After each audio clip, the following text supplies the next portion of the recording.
लगा था कि रैंक 4 आएगी या ऐसा कुछ हो सकता है? नहीं, ऐसा तो नहीं सोचा था कभी कि रैंक सिंगल डिजिट में रैंक आ जाएगी। अभी कौन सा डिपार्टमेंट चूज किया आपने? अभी मैंने central passport office ministry of external affairs के अंदर वो चूज किया है इसमें। तो CHSL का ये आपका कौन सा अटेम्प्ट था? तीसरा सर। तीसरा। तैयारी के बाद तीसरा। हाँ। तो जैसे आप प्रिपरेशन कर रहे थे, आपने बताया कि सितंबर में आपने चीज़ें एक तरीके से स्टार्ट करी और जनवरी मिड तक काफ़ी सारी चीज़ें आपने हम्म, कवर कर ली थी, तो 4 महीने का प्रोसेस था जिसमें आपने, मुझे लगता है, सबसे ज़्यादा एफर्ट्स लगाए होंगे अपनी हम्म। प्रिपरेशन के टाइम पे। हाँ, सबसे ज्यादा उसी टाइम लगाया था। है ना? तो उस टाइम पे आपका स्टडी रूटीन क्या रहता था? तो एवरेज में कितना नंबर ऑफ आवर्स आपके निकल जाते होंगे डेली बेसिस पे पढ़ाई के? एवरेज में मुझे लगता है 10 घंटे दे देता था डेली।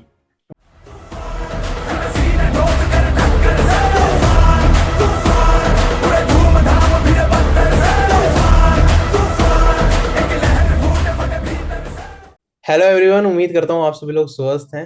तैयारी अच्छी चल रही है। SSC CHSL 2024 का भी रिजल्ट आया था, तो उसी से रिलेटेड एक बहुत इंपॉर्टेंट पॉडकास्ट आप सभी लोगों के लिए, जिसमें हमारे साथ जुड़े हैं अंकेश कुमार। CHSL 2024 के अंदर ऑल इंडिया रैंक 4 आई है इनकी। सो आरबी के मैथ्स कोर्स यूजर भी ये रहे हैं, तो इनकी कंप्लीट जर्नी समझने की कोशिश करेंगे कि कब इन्होंने एसएससी एग्जाम्स की तैयारी करी और फाइनल सिलेक्शन तक का प्रोसेस क्या था, क्या क्या चीज़ें इन्होंने फेस करी, कैसे कैसे तैयारी करी। और ये वीडियो आप सभी लोगों के लिए काफ़ी ज़्यादा यूजफुल रहने वाली है। So first of all congratulation Ankesh, CHSL 2024 rank thank 4। You कभी सर। सोचा था कि रैंक 4 आएगी या ऐसा कुछ हो सकता है? नहीं, ऐसा तो नहीं सोचा था कभी कि रैंक सिंगल डिजिट में रैंक आ जाएगी। ओके, तो कैसा फील हुआ जब पता चला रैंक 4 आई है? घर वालों का क्या रिएक्शन था? सर, बहुत अच्छा लगा। मतलब घर पे भी पता चला कि लाखों बच्चों के बीच में ऐसे सिंगल डिजिट रैंक आई। काफी खुश थे सब। तो अभी कौन सा डिपार्टमेंट चूज किया आपने? अभी मैंने central passport office ministry of external affairs के अंदर वो चूज किया है इसमें। मेन रीजन क्या था इस डिपार्टमेंट को चूज करने का? मेन रीजन डिपार्टमेंट के प्रमोशनल एस्पेक्ट्स वगैरह सुना अच्छे हैं। और ये बस लोकेशन भी एक मेन रीजन था इसको ज्वाइन करने का, क्योंकि मैं जिधर मेरा होम टाउन है उस हिसाब से इससे चांसेस है कि मिल जाए आसपास उसी स्टेट में। इस बार वैकेंसी भी अच्छी थी, तो ये एक सेफ साइड था कि हाँ। हमें अपनी लोकेशन मिल जाएगी, और लोकेशन सबसे ज्यादा जरूरी होती है। अगर आपको अपनी लोकेशन मिल जाती है तो आपके पास एम्पल बिल्कुल सर, आगे बिल्कुल। प्रिपरेशन का भी और बाकी हाँ। सारी चीजों का भी। ओवरऑल डिपार्टमेंट भी अच्छा है। ठीक है, let's hope for the best. हाँ सो अंकेश, अपना स्टार्टिंग से बताइए कि आपकी स्कूलिंग वगैरह कहाँ से हुई, फिर ग्रेजुएशन कैसे करी आपने, और तैयार SSC की तैयारी अच्छा में कब आया? सर, वैसे तो मैं बिहार से बिलोंग करता हूँ, पर बचपन से जमशेदपुर में ही रहा हूँ। हम्म। और स्कूलिंग वहीं से की है, कॉलेज भी वहीं से। और ग्रेजुएशन के सेकेंड ईयर के आसपास मुझे एसएससी का पता चला एक फ्रेंड के थ्रू। हम्म। और फिर तब से मैंने स्टार्ट करा, तो जब बनाए शुरू शुरू में क्वेश्चंस वगैरह लगाए तो मतलब काफी इंटरेस्टिंग लगा कि ये तो बहुत सही है। वो अलग बात है, बाद में पता चला कितना कंपटीशन है। और शुरू शुरू में वो इजी क्वेश्चन देख के हम्म। लगा कि हो जाएगा हो जाएगा, पर काफी टाइम लगा पर। लेकिन जब हाँ। आगे जाते हैं, हाँ तो हम देखते सेम। हैं कट ऑफ कितनी जा रही है, तो पता चलता है दो चार सिली मिस्टेक हाँ। सिलेक्शन से बाहर। तो हमें सब कुछ सीखना है उसके लिए। हम्म, सबके साथ यही होता है। हाँ। कब से तैयारी स्टार्ट करी आपने SSC एग्जाम्स की? तैयारी 2022 एंड से स्टार्ट करी थी। ओके, तो CHSL का ये आपका कौन सा अटेम्प्ट था? तीसरा सर। तीसरा। तैयारी के बाद तीसरा। हाँ। तो 2022 में जब आपका फर्स्ट अटेम्प्ट था, उसमें कैसा रेस्पॉन्स रहा था आपका?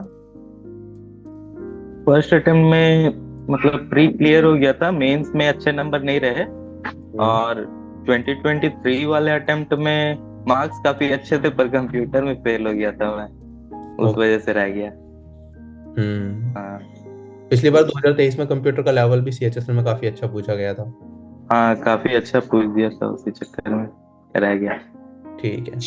तो जब आपने तैयारी स्टार्ट करी अपनी, तो पहला प्रोसेस क्या था आपका कि कैसे कैसे रैंडमली आपने सोर्सेज चुने, या फिर कोई स्पेसिफिक चैनल से ही आपने तैयारी स्टार्ट कर दी, या फिर ऑफलाइन कोचिंग ली, या डायरेक्टली ऑनलाइन कोचिंग से आपने प्रिपरेशन स्टार्ट करी?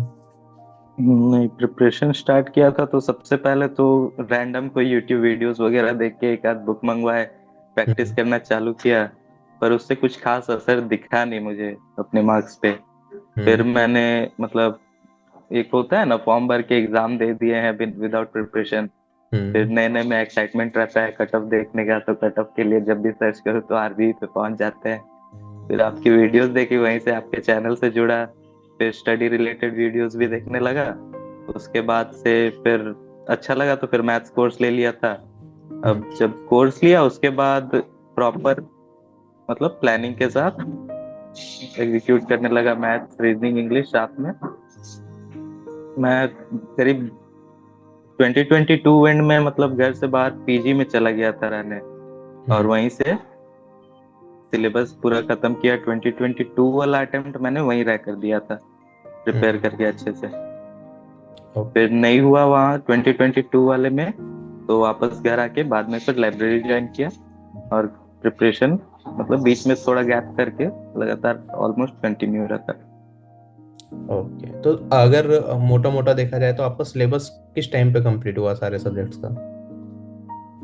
सिलेबस मैंने 2022 एंड सितंबर के आसपास स्टार्ट किया था, हम्म। और मिड जनवरी के आसपास कंप्लीट हो गया था, जनवरी एंड तक। उसके बाद 2022 वाला मार्च के आसपास एग्जाम था शायद, प्रीलिम, जहाँ तक मुझे याद है। पर उसमें दिक्कत ये थी कि मैंने मैथ्स इंग्लिश और रीजनिंग कर लिया था, जीएस सही से नहीं किया था। फिर हम्म। भी अटेम्प्ट दिया, वो तो प्री तो काफी अच्छा रहा, मेंस में पैनिक हो गया, चाहे किसी रीजन से खराब हो गया थोड़ा पेपर मेंस का। हम्म। फिर उसके बाद वापस घर पे आ गया, थोड़ा ब्रेक भी ले लिया कुछ अच्छा खासा 4-5 महीने का। फिर हम्म। वापस लाइब्रेरी ज्वाइन करके, आसपास कोई एग्जाम था नहीं और सीजीएल के लिए मैं एलिजिबल था नहीं हम्म। उस टाइम, तो इसीलिए ब्रेक ले लिया था। फिर वापस से लाइब्रेरी ज्वाइन करके स्टार्ट किया। तो जैसे आप प्रिपरेशन कर रहे थे, आपने बताया कि सितंबर में आपने चीज़ें एक तरीके से स्टार्ट करी और जनवरी मिड तक काफ़ी सारी चीज़ें आपने हम्म, कवर कर ली थी, तो 4 महीने का प्रोसेस था जिसमें आपने, मुझे लगता है, सबसे ज़्यादा एफर्ट्स लगाए होंगे अपनी हम्म। प्रिपरेशन के टाइम पे, हाँ, सबसे ज्यादा उसी टाइम लगाया था। है ना? तो उस टाइम पे आपका स्टडी रूटीन क्या रहता था? उस टाइम पे रूटीन जैसे मैं डेली क्या करता था, नेक्स्ट डे का टारगेट फिक्स करता था। हम्म। ये टॉपिक्स कवर करने हैं मैथ्स के, इंग्लिश के और ये रीजनिंग के। रीजनिंग तो उतना नहीं जरूरत पड़ता था, वो कैब और ग्रामर रीजनिंग के अल्टरनेट डेज या कुछ डेज पे कर लेता था। मैथ्स डेली रहता था, वो कैब डेली करता था। और ग्रामर भी ऑलमोस्ट, ग्रामर 2 महीने में मुझे लगता है खत्म हो गया होगा। हम्म। और डेली टारगेट फिक्स करता था, वो टारगेट निपटाते निपटाते ही मेरा सुबह से रात हो जाता था। बीच बीच में बस खाना पीना का ग्रेप नॉर्मल आधे घंटे का। ओके, तो एवरेज में कितना नंबर ऑफ आवर्स आपके निकल जाते होंगे डेली बेसिस पे पढ़ाई के? एवरेज में मुझे लगता है 10 घंटे दे देता था डेली। हाँ, ठीक है, मतलब ये बहुत अच्छा टाइम फ्रेम आपने निकाला, क्योंकि 8-10 घंटे। लगातार 5 महीने तक भी पढ़ लें तो काफी सारी चीजें कवर हो जाती हैं। कुछ बच्चे क्या करते हैं, 2-2 3-3 घंटे पढ़ते हैं और हम्म, 2-2 साल तक लगे रहते हैं, उनका कोर्स ही हम्म, कंप्लीट नहीं हो पाता। क्यों? क्योंकि वो आउटपुट, मतलब वही, आप 2 घंटे पढ़ रहे हो और 10 घंटे पढ़ रहे हो, 5 गुना आपने एफर्ट लगा दिया। तो नंबर ऑफ, जितना टाइम में सिलेबस कंप्लीट होगा वो 5 से डिवाइड कर दो, तो हम्म, उतने जल्दी आप कंप्लीट कर सकते हो। और हम्म। जल्दी चीजें सीखते हैं तो वो लंबे हाँ, टाइम तक रहती भी हैं। अगर आपने कोई चीज आज पढ़ी और फिर 1 साल बाद देख रहे हो, क्योंकि सिलेबस हम्म। बाकी करने में धीरे धीरे लग रहा है, तो फिर वो रिवीजन या भूल ही जाते हैं पुराना सारा। लेकिन जल्दी कंप्लीट हो जाए चीजें, भूल जाते चीजें हैं नहीं होती उसमें। हैं। उस फेज में जब था तो मतलब मैं घर से कुछ दूर पे ही मेरा पीजी था, करीब 15 किलोमीटर के आसपास। तो मैं अक्सर घर पे भी आता रहता था। तो उससे ऐसा नहीं था कि मुझे मन नहीं लग रहा, डेली पढ़ रहा। तो एक होता है ना कि लगातार आप पढ़ते रहो महीनों महीनों तक और हम्म। कुछ ना हो तो ऑड लगता है, तो वैसा कुछ नहीं होता था। बस फ्रेंड्स भी थे काफी, बीच बीच में कभी कभार निकल गया। मुझे लगता है करीब 10 महीने पीजी में था मैं, लगभग महीने 2 महीने तो मैं घर आके घूम के गया था उसमें भी। लेकिन जितने दिन वहां रहा काफी मन लगाया था। ओके, तो मैथ्स का कैसे प्लानिंग करी आपने चीज़ों को कवर करने की? जैसे क्लासेस थी, एक सीक्वेंस में हमने डाला हुआ है, पहले कैलकुलेशन ट्रिक्स, फिर सिंप्लीफिकेशन, फिर परसेंटेज, एक एक करके सीक्वेंस में चीज़ें। तो वही सीक्वेंस फॉलो किया था या आपने कुछ अलग सीक्वेंस फॉलो किया था तैयारी के लिए? नहीं नहीं, वही सीक्वेंस फॉलो किया था। जैसे मैं क्या करता था, कोर्स लिया हुआ है, तो हम्म। जैसे पहले सिंप्लीफिकेशन या कैलकुलेशन ट्रिक्स जो भी है, हम्म। दिन के यूजुअली 2 लेक्चर मैं देखता था डेली। हम्म। 2 लेक्चर किए विथ नोट्स, फिर हम्म। नेक्स्ट डे किया तो पीछे के 2 लेक्चर रिवाइज, नेक्स्ट डे किया तो पीछे के 2 लेक्चर पहले के छोड़ के, हम्म। पीछे के 2 लेक्चर रिवाइज करते हुए नेक्स्ट डे का नोट बनाते हुए कंप्लीट करता था। और जब एक चैप्टर कंप्लीट हो जाए तो चैप्टर को दोबारा से रिवाइज करता था, तब आगे बढ़ता था।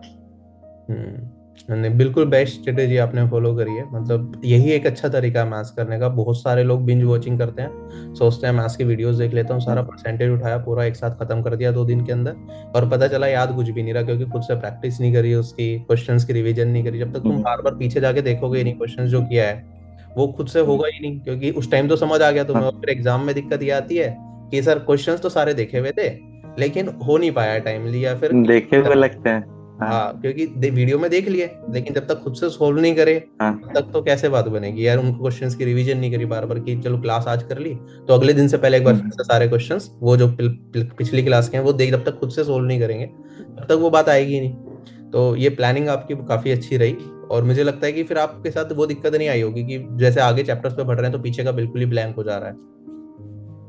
नहीं नहीं, वैसा नहीं होता था। जैसे अलजेब्रा का फॉर्मूला वगैरह भूल जाते हैं बार बार, मैं हम्म। अभी भी भूल जाता हूँ बार बार, पर रिवाइज करना पड़ता है लास्ट लास्ट मोमेंट पे। हाँ, रिवीजन तो मतलब जैसे अलजेब्रा हो गया, ज्योमेट्री हो गई, इनके फॉर्मूलाज हैं वो तो हमें याद करने ही पड़ेंगे। वो हम्म, भूलेंगे भी, याद करने के हम्म, बाद भी फिर भूलेंगे थोड़े टाइम, हाँ, फिर रिवीजन।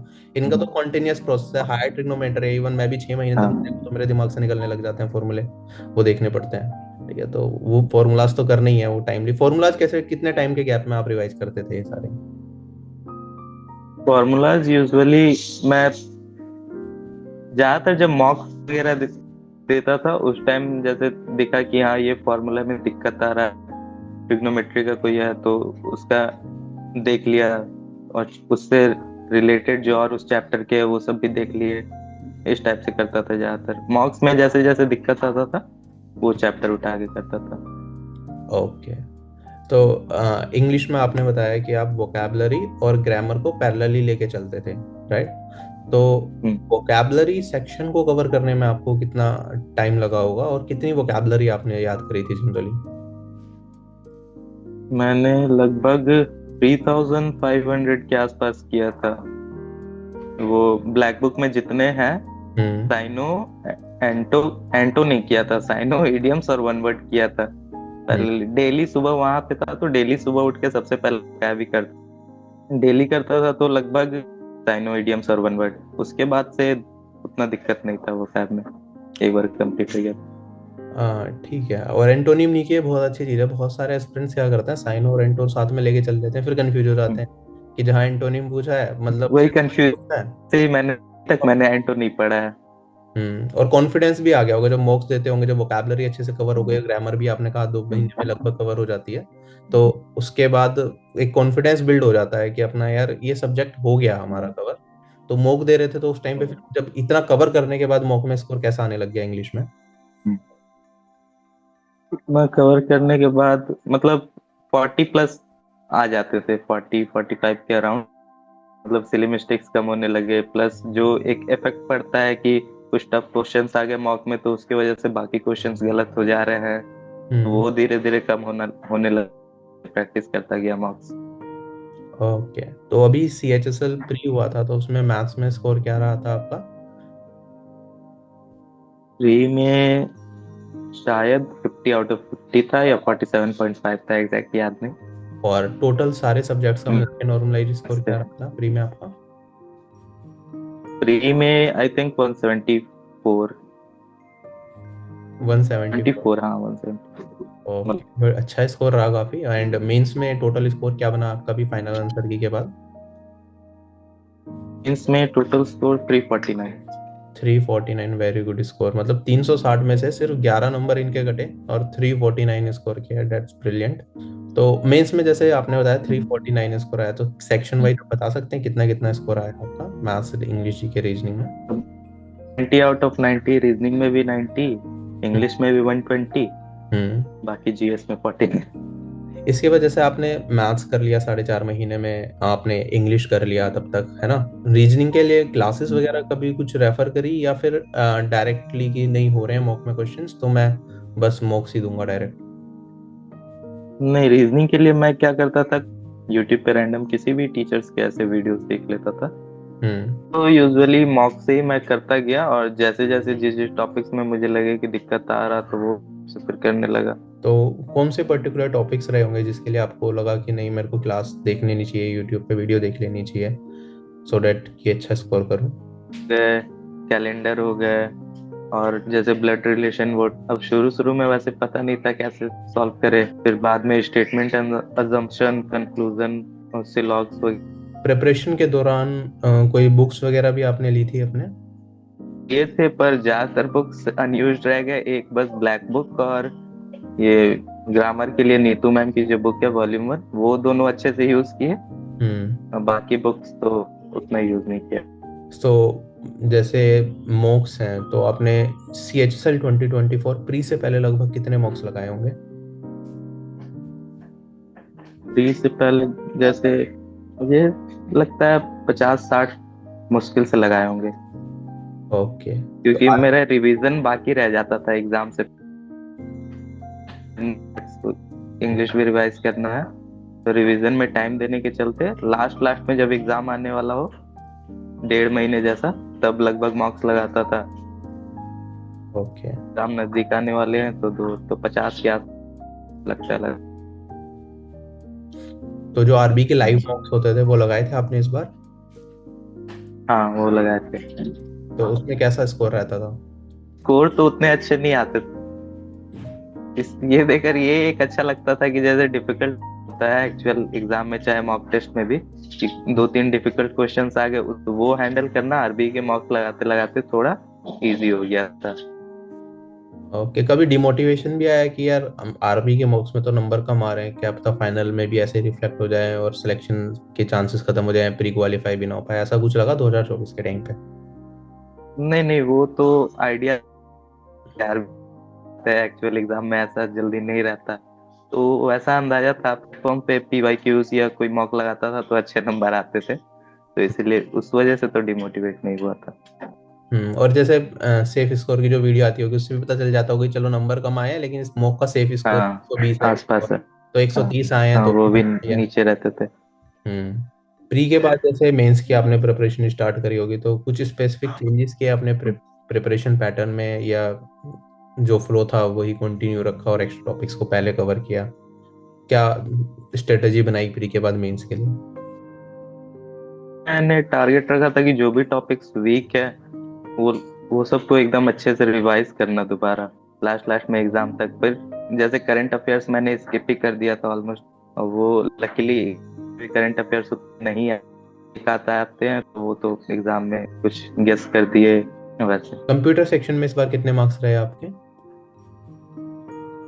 कंप्यूटर सेक्शन में सीएचएसएल में काफी कम रहे फिर से। कितने आए इस बार? सीएचएसएल मेंस में 15 ही थे बस। मैं जस्ट पास हूँ। ठीक है, फिर भी लेकिन क्वालिफाई कर गए तो डेट्स गुड थिंग, कि बाई चांस रह जाते तो दिक्कत होती। पिछले बार फेल हो, भी मैं कंप्यूटर को ज्यादा टाइम नहीं दे पाया था बाकी सब्जेक्ट रिवाइज करने के लिए। थोड़ा अनएक्सपेक्टेड पेपर भी रहता है कंप्यूटर का, एसएससी कुछ भी पूछ लेता, क्वालिफाइंग पेपर है, हम्म। लेकिन वही है, जिसका कंप्यूटर का बैकग्राउंड नहीं रहा है उसके लिए चीजें मुश्किल हो जाती हैं, हाँ क्योंकि छोटी छोटी कितना पढ़े कंप्यूटर, 9th का पढ़े, 10th का, 11th का, 12th का, एक ग्रेजुएशन के सवाल भी डाल देते हैं बीच बीच में। हाँ, तो कई बार क्वालिफाइंग मार्क्स करना वही। अपने आप में मुश्किल बन जाता है। चलो, फाइनली सीएचएसएल में हो गया तो डेट्स गुड। अब थोड़ा सा हटके कुछ सवाल मैं पूछता हूँ आपसे, ठीक है? जैसे प्रिपरेशन के दौरान कौन सी चीज ऐसी थी जो आपको लगा कि यार मेरे को छोड़नी पड़ी, मतलब जो चीज आपको पसंद हो, कोई सेक्रीफाइस हुआ आपका प्रिपरेशन के दौरान, या कोई चीज का रिग्रेट है यार ये चीज मेरी छूट गई जो मैं रेगुलर बेसिस पे करा करता था प्रिपरेशन से पहले? रेगुलर बेसिस पे वैसे तो ज्यादातर एक जो फ्रेंड्स के साथ आउटिंग, बहुत दोस्तों के साथ निकल जाता था। कभी भी कोई भी फ्रेंड कॉल करे, मैं यूजुअली मना नहीं करता था, कहीं भी किसी और का कुछ भी काम हो मैं चला जाता था हम्म। घूमने। इस वजह से मैं खुद को टाइम नहीं दे पा रहा प्रिपरेशन में। तभी डिसाइड किया था कि नहीं, मतलब घर से थोड़े दूर चलते हैं पीजी। फिर भी वहां भी पूरा मेरा छूटा नहीं था, मतलब वीकेंड पे फ्रेंड्स कभी कभार आ जाते थे, मिलते। थोड़ा बहुत तो जरूरी भी है कि बिल्कुल एकदम तुम अपने आप को सेक्लूडेड कर लो तो फिर माइंड इतना अच्छे से वर्क नहीं करता, हाँ, मतलब हमारा माइंड जब मन नहीं तक लगता है। हॉर्मोन्स नहीं हाँ डेवलप होंगे बॉडी में, हम बहुत अच्छे तरीके से फोकस भी नहीं कर सकते, तो हफ्ते में थोड़ा बहुत तो जरूरी भी है कि लोगों से कनेक्ट करें और थोड़ा चलें।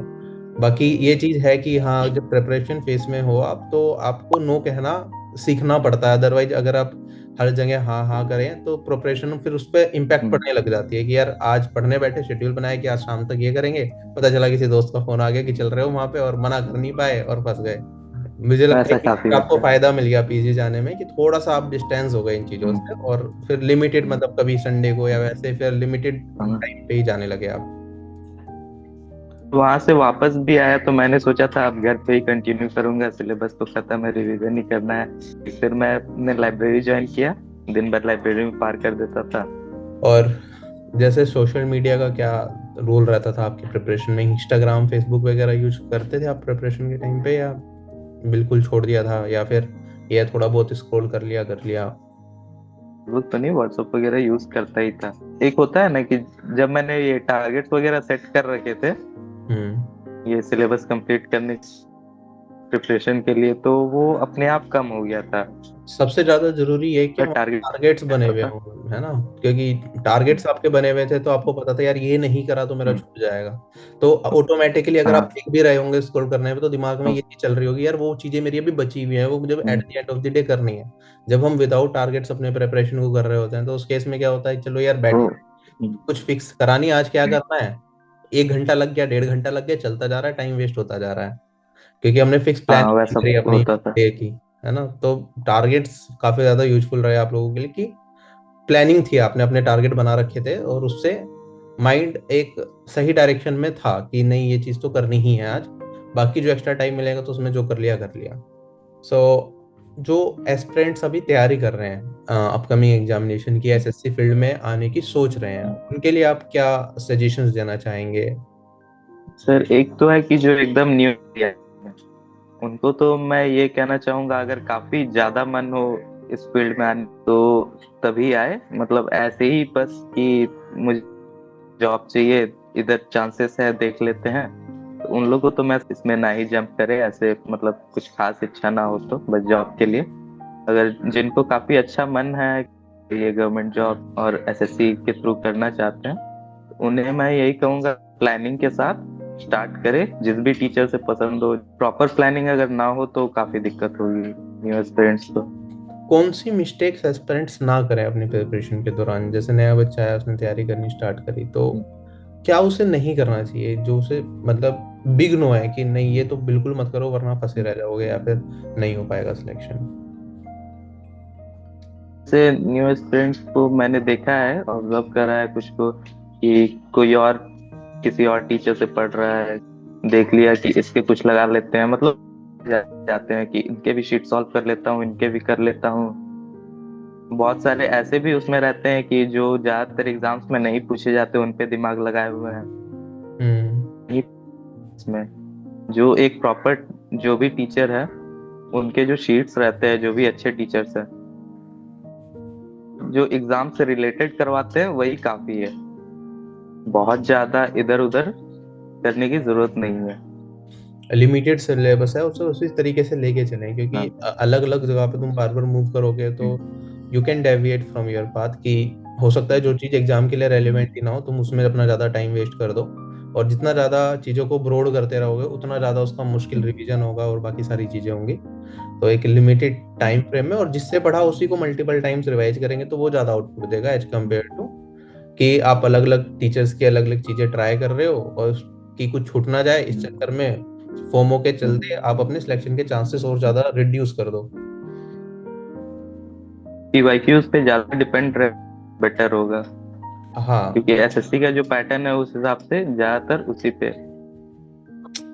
अगर ज्यादा वास्ट चीजें कवर करोगे, उसमें क्या होगा कि फिर ये कुछ नंबर बढ़ में जो जनरली एसएससी पूछता है उसमें कम रह जाते हैं। बिल्कुल। तो एक बार अपना क्लासेस से सिलेबस कंप्लीट कर लिया और उसके बाद पीवाईक्यू के बेसिस पे अपनी प्रिपरेशन को आगे कंटिन्यू करते रहो, इंप्रूव करते रहो कि नहीं अभी क्या पूछ रहा है, लेटेस्ट एग्जाम में क्या क्वेश्चंस पूछ रहे हैं, उन्हें अच्छे से प्रैक्टिस करते रहो। सो ज़्यादा बेटर स्कोर करने के चांसेस बनेंगे, इंस्टेड ऑफ मूविंग टू चलो यार इस टीचर से अब पढ़ लिया, इसका कोर्स पूरा हो गया, अब दूसरे टीचर का कोर्स ले लेते हैं, कि अब तो उन्होंने कुछ अलग पढ़ाया और फिर तीसरे का ले लेते हैं, और इस चक्कर में एक मतलब ये होता है ना, फियर ऑफ मिसिंग आउट आज के टाइम में बच्चों में बहुत ज्यादा आ गया है। नहीं यार, क्या पता इसने कुछ और कराया हो, क्या पता इसने एक्स्ट्रा ट्रिक्स बता दी हो, ये देख लेते हैं वो देख लेते हैं, तो वो एट द जीएस में खास कर ऐसा होता एंड। है। हाँ, जीएस में, इवन जीएस का भी कुछ बच्चे क्या करते हैं कि सारा डायरेक्टली पीवाईक्यू उठा के बैठ जाएंगे और वो पीवाईक्यू करते जा रहे हैं। जब तक तुम एक स्ट्रक्चर्ड तरीके से चीजें नहीं करोगे तब तक तुम्हें चीजें आएंगी नहीं, क्योंकि एक ही टॉपिक से 1000 पीवाईक्यू हम्म, बनाए जा सकते हैं। तुम 1000 पीवाईक्यू करने का क्या मतलब, उस हाँ टॉपिक को 10 मिनट में खत्म कर लोगे तो उसके सारे के सारे पीवाईक्यू ऑटोमेटिकली हो जाएंगे। तो पहले कंसेप्ट एंड देन बिल्कुल। Move to PYQ. It's not like start from PYQ. PYQ बस देख लो कि पैटर्न कैसा है उसके लिए, उसके बाद फिर तैयारी करो, एंड उसके बाद then move to PYQ for practice. ठीक है अंकिश, हाँ, बहुत अच्छा लगा आपसे बात करके, and let's hope you live the life of your dreams. हाँ, और इस सेशन को हम यहीं तक रखते हैं। लेट्स होप कि एस्पिरेंट्स को इससे काफ़ी कुछ सीखने को मिला होगा, और मैं तो गाइड करता ही रहता हूँ, लेकिन आज अंकेश ने अपने काफ़ी सारे इनपुट्स दिए। आप जरूर इनके इनपुट्स पे भी फोकस कीजिए, समझिए कि वो क्या बताना चाह रहे हैं, और जो गलतियाँ जो नॉर्मल एस्पिरेंट्स करते हैं वो आपको नहीं दोहराने, क्योंकि आप एक बार अगर गलत तरीके से तैयारी करते हो तो आपका एक साल बर्बाद हो गया, और एक साल की फाइनेंशियल वैल्यू भी बहुत होती है, और आपके माइंड पे भी काफ़ी ज़्यादा इम्पैक्ट पड़ता है बिल्कुल। अगर चीज़ें डिले हो जाएं, सिलेक्शन में डिले हो जाए या फिर कुछ और चीज़ें। तो ये है, ठीक है। सो किसी की कोई क्वेरी रह गई हो तो कमेंट सेक्शन आप लोगों के लिए खुला है, जरूर कमेंट सेक्शन में बताएं, and thank you Ankesh join करने के लिए। आरबी मैंने काफी ज्यादा आरबी पे रिलाई किया, शुरू में बोल नहीं पाया। Thank you so much sir.